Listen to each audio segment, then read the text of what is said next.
வணக்கம்.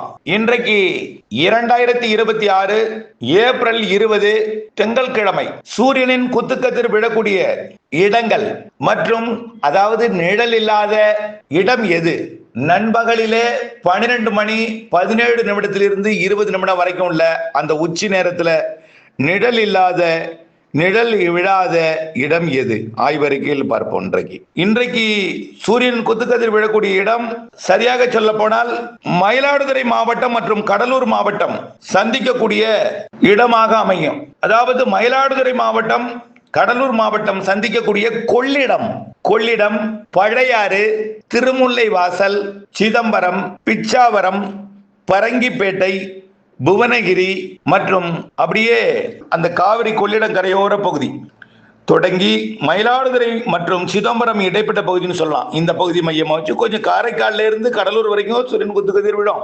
மிக துல்லியமாக மையம் விழக்கூடிய இடம் அந்த பழையாறு, திருமுல்லை வாசல், கொள்ளிடம், அந்த மாதானம், அப்படியே முட்லூர், அப்படியே சீர்காழிக்கும் வடக்கே சிதம்பரத்துக்கும் இடைப்பட்ட பகுதி. அப்படியே பார்த்தீங்கன்னா அது நேரடியாக மேற்கே உள்ள பகுதிகள் பார்த்தீங்கன்னா பெரம்பலூர் மற்றும் அரியலூர் மாவட்ட வடக்கு பகுதி.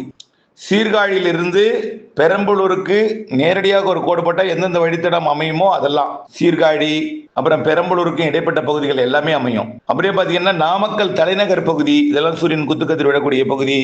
ஈரோடு மாவட்டம் பெருந்துறை, அவினாசி, திருப்பூர் மாவட்டம் வடக்கு பகுதி, மேட்டுப்பாளையத்தை ஒட்டி உள்ள பகுதி இதெல்லாமே சூரியன் குத்துக்கதிர் விழக்கூடிய இடம். சரியா சொல்ல போனால் கோயம்புத்தூர் மாவட்ட வடக்கு பகுதி, திருப்பூர் மாவட்ட அவினாசி சுற்றுவட்டார பகுதி, ஈரோடு மாவட்டம் அந்த புஞ்சை, புளியம்பட்டி மற்றும் நம்பியூர், அப்படியே இந்த பக்கம் பார்த்தீங்கன்னா பெருந்துறை, ஈரோடு மாவட்ட மொடக்குறிச்சிக்கு வடக்கே ஈரோடுக்கு தெற்கு புறம் இருக்கக்கூடிய பகுதிகள், நாமக்கல் மாவட்டத்தோட திருச்செங்கோடு மற்றும் எடப்பாடி இடைப்பட்ட பகுதி, சேலம் மாவட்ட எடப்பாடி பகுதி, நாமக்கல் தலைநகர் பகுதி, அப்படியே கொல்லிமலை பகுதி, பெரம்பலூர் மாவட்ட கொல்லிமலை மற்றும் பச்சைமலை இந்த பகுதி, தம்மம்பட்டியும் அடங்கும். இதில் தம்மம்பட்டிக்கு தெற்கு பகுதி, கொல்லிமலை பகுதி, துறையூர், தாத்தையங்கார்பேட்டை, உப்பிலியபுரம் பகுதி, அப்படியே பெரம்பலூர் மாவட்டத்தோட பல்வேறு பகுதிகள், அரியலூர் மாவட்டத்தோட வடக்கு பகுதி மற்றும் கடலூர் மாவட்டத்தோட காட்டுமன்னார் கோவில், மீன் சுருட்டி, அப்புறம் வீராணம், முட்டம் மற்றும் அப்படியே சேத்தியார் தோப்பு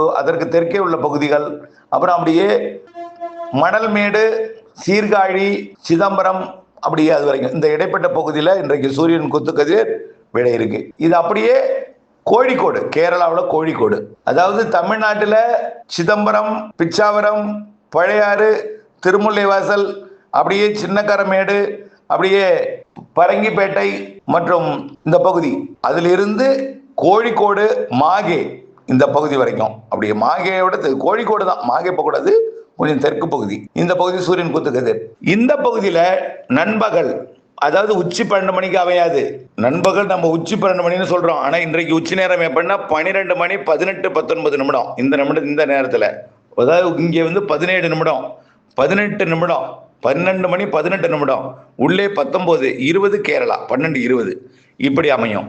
இந்த நேரத்துல நீங்க ஒரு குச்சியை 90 டிகிரி மிக நேராக செங்குத்தாக வைத்து விட்டு தொடர்ந்து உற்று நோக்கி வந்தால் ஆரம்பத்தில் 12, 12:05, 12:10 நிழல், அந்த குச்சியோட நிழல் மேற்கு பக்கம் விழுந்துட்டே இருக்கும். அப்புறம் அதோட பாதத்துக்கு வரும்.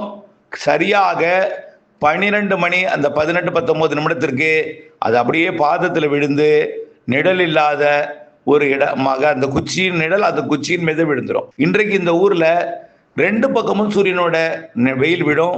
அதாவது நிழல் இல்லாம வெயில் சுட்டு 2 பக்கமுமே வெயில் அடிக்கும்.